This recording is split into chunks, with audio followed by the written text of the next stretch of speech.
Hello guys,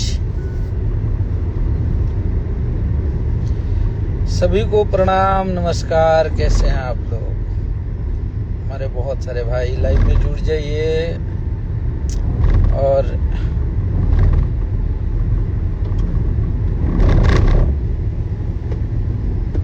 कैसन बानी आप लोग? सबके प्रणाम बा, नमस्कार बा।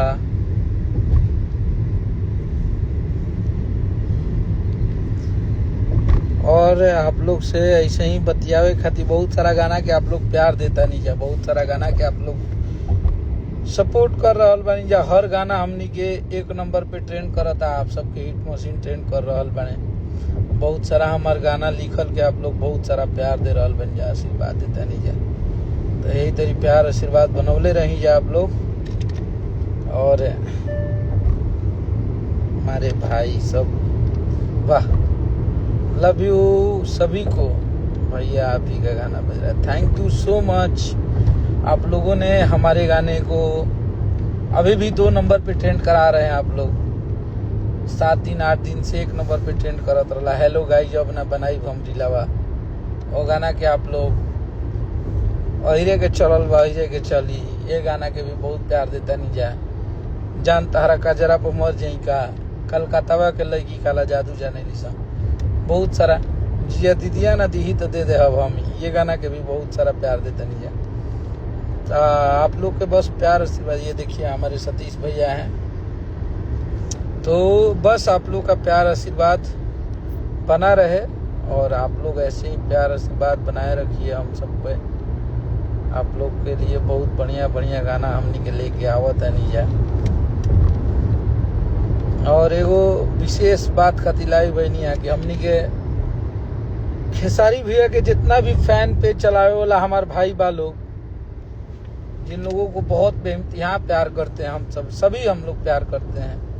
हिट मशीन के जितने भी फैन पेज चलाते हैं, इंस्टा हो, फेसबुक हो, यूट्यूब हो, उनके न्यूज बनाते हैं लोग, उन लोगों पे फेक स्ट्राइक भैया के ही किसी वीडियो को जोड़ के और उस पे स्ट्राइक दिया जा रहा है। तो आप लोग प्लीज इस चीज को रोक दीजिए। चाहे वो केहू होखी तो स्ट्राइक हमनी से ज्यादा केहू भी ना समझ में आवेला। तो जे भी हो ये चीज के रोक देवे के बा, ऐसे कि वो लोग फैन है, वो भैया का डाई हार्ट फैन है और भैया को प्यार करता है। वो लोग जीता है, मरता है, दिन रात वो लोग मेहनत करता है और उन लोगों के फैन पेज पे स्ट्राइक दिया जा रहा है। बहुत सारे उनके फैन पेज डिलीट होने के कगार पे हैं। किसी के 3 मिलियन फॉलोअर्स हैं, किसी के 2 मिलियन हैं, किसी के 1.5 मिलियन हैं और सब पे फेक स्ट्राइक दे के उन लोग के टेक डाउन कइल जाता।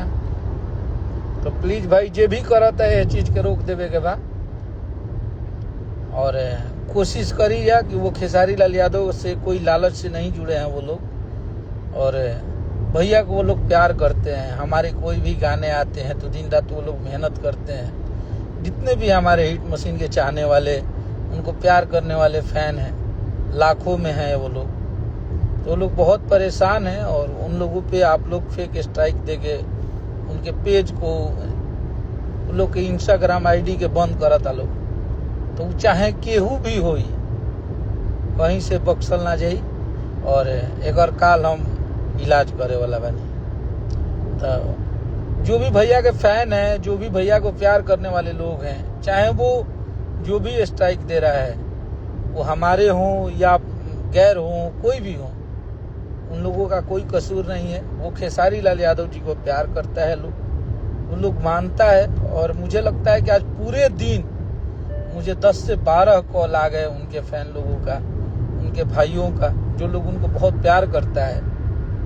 उनके आईडी पे स्ट्राइक दिया जा रहा है, चाहे वो कोई भी कंपनी वाले हों, कोई भी लीगल तरीके से मार रहे हैं, कोई भी हो, इसको रोक दीजिए।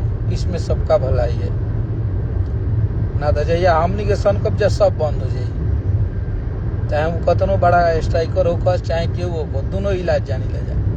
ऐसे हमारे लोगों को और हमारे खेसारी भैया के फैन को कोई भी परेशान ना करे।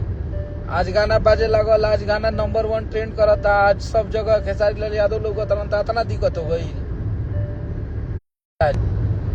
और जे भी भैया के प्यार करता आप लोग के साथ है हम लोग। और कोई भी वो स्ट्राइक कर रहा है, कोई भी आप लोगों के पेज को बंद कर रहा है, कोई भी आप लोगों को स्ट्राइक दे रहा है, तो हम आपके साथ हैं। आप हमें जरूर बताइए, प्लीज आप लोग ऐसा मत कीजिए।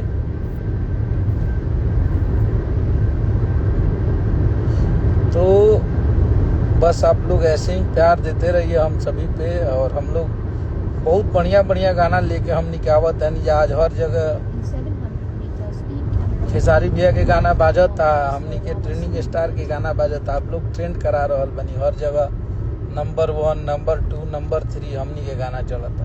तो बस आप लोग के प्यार बनल रहे के चाहिए। और आप लोग, और आज हमारे एगो गाना भी रिलीज भइल बा।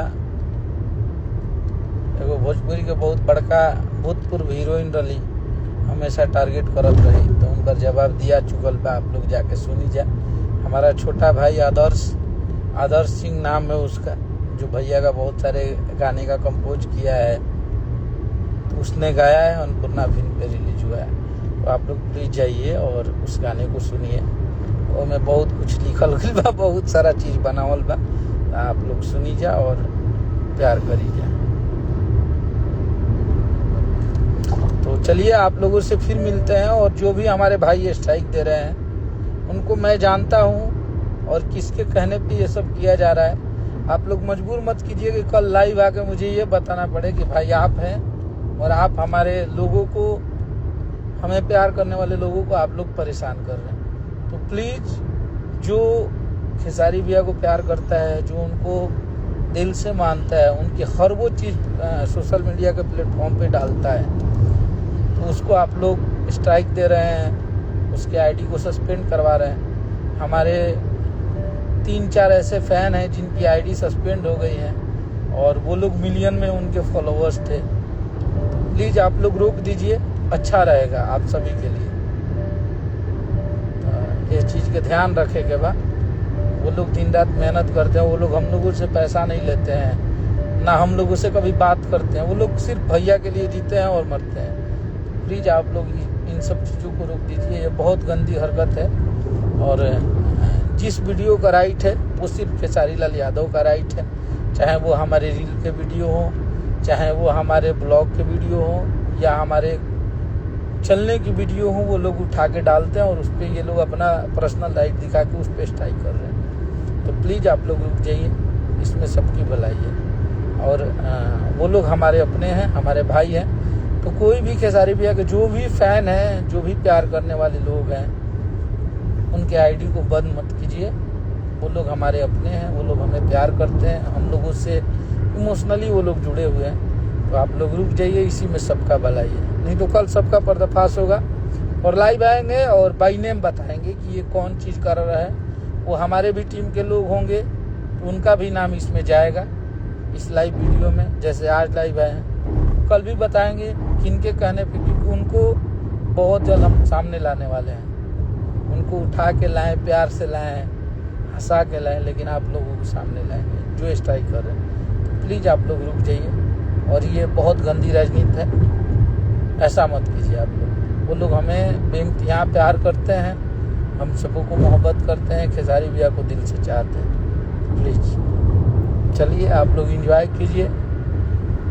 अहिरे के चलल बा, अहिरे के चली गाना के आप लोग बहुत इंस्टाग्राम पे प्यार दे रहे हैं। उसके बाद हेलो गाइज हम ना बनाई बबरी लवा, वो गाना के भी बहुत प्यार देता नहीं जा।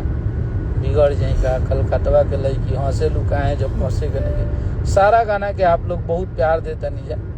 तो सब गाना के आप लोग सुनी जा।